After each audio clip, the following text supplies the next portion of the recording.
Good day mga kanegosyo, ako nga pala si Jepoy, isang negosyante, isa rin akong DJ. Hindi ako vlogger, hindi ako influencer, isa po akong content creator. Bilang negosyante, meron akong 10 taon na karanasan na pagkalugi sa pagninegosyo. Tunay na negosyo lang, hindi networking, tulad ng sari-sari store, barbecuehan, bilyaran. Ito pala yung bilyaran ko mga kanegosyo, rental.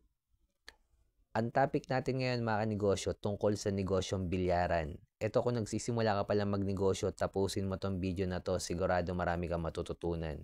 Kung nagninegosyo ka naman na, malamang isa to sa dahilan kung bakit hindi lumalaki ang negosyo mo.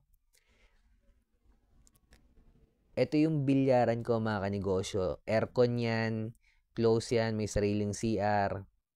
Ito, hindi lang bilyaran pinapaupa ko dito mga kanegosyo, kumbaga buong place.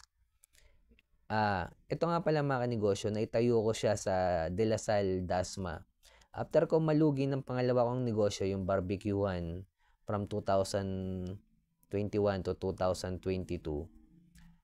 Ito yung pangatlo kong negosyo na nalugi mga kanegosyo. Nagkataon, naitayo ko yung bilyaran ko, negosyo kong bilyaran. By the way, mga kanegosyo, may permit yan at lagpas na yan sa 100. May batas kasi tayo na bawal ka magtayo ng bilyaran within 100 meter radius malapit sa school. Lagpas na rin yung medyo malayo na rin sa school yan. Nagkataon mga kanegosyo, ang nagpe-face to face pa lang nun, sobrang konti. May mga estudyante na rin, pero mga laboratory class lang yung mga pinapasukan nila, tapos puro online pa rin sila. Anong tawag nila doon? Asynchronous. May ganun pang... So, sobrang konti pa rin talaga ng customer nung panahon na yan, mga kanegosyo. Pero naitawid ko pa yan, mga kanegosyo. Pero, ayun, kailangan ko ng isara kasi nagbabayad din ako ng renta. Ang maganda pala sa negosyong bilyaran, mga kanegosyo. Kwento ko lang Ang maganda sa negosyong bilyaran, hindi siya katulad nung karinderya na kung wala kang naglalaro ngayong araw, ang lugi mo lang siguro ilaw, tubig. Kunyari, zero talaga, walang naglaro. Tubig, tas yung renta, ganun.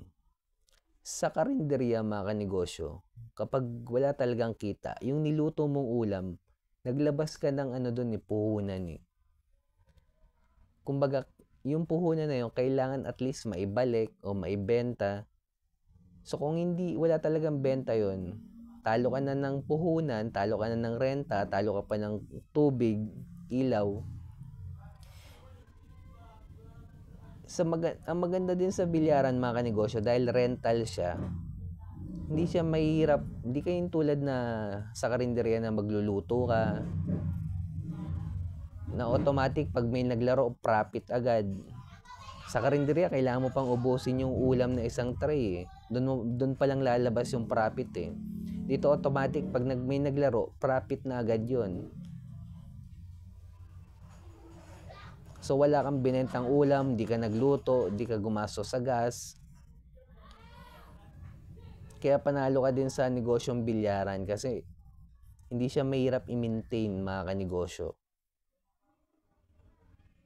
As long as may naglalaro sa'yo, may kita ka.